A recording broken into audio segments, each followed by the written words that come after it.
A family in mourning tonight as the body of 9-year-old Cameron Bullard washes ashore on Shell Key Preserve.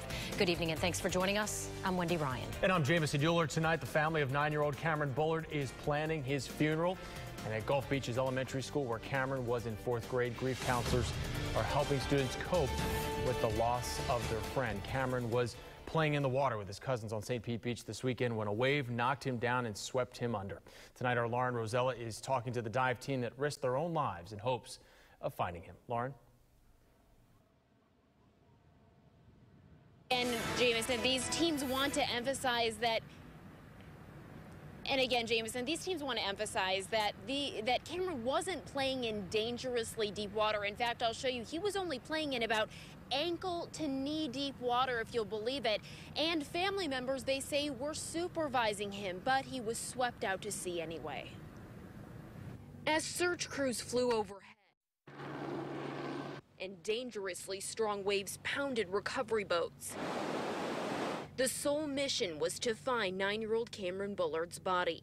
Sergeant Glenn Wilson was on the scene minutes after the boy disappeared in the waves. So if you're in one of those areas where there is a rip, you have a great propensity of being swept out to sea. Sunday, Cameron's mother said she couldn't accept her son's death until she saw him. It's kind of difficult. I don't know if I kind of accept what y'all saying at this point, or the search being stopped, or going to recovery. I guess I have to deal with that as it comes. There was a huge team of emergency crews who worked to bring Cameron's body home. The recovery effort is to provide closure for the family. And there's no better way than to actually physically have the victim in your possession.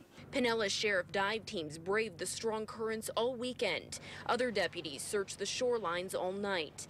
Finally, Monday morning, a Marine unit spotted Cameron's body on the shores of Shell Key Preserve. He had washed ashore during the night. It is super important for them and for the family that we were successful with this, because otherwise she'd be wrestling with this for a long time. Now the sheriff's office is still working with Cameron's family. They're calling his death a freak, tragic accident. They're already in touch with victims' advocates as they plan Cameron's funeral. And again, the sheriff's office did emphasize that Cameron's family was watching him when he was swept out to sea. There have been many comments on social media, and so they want to really make sure that they put that out to the public.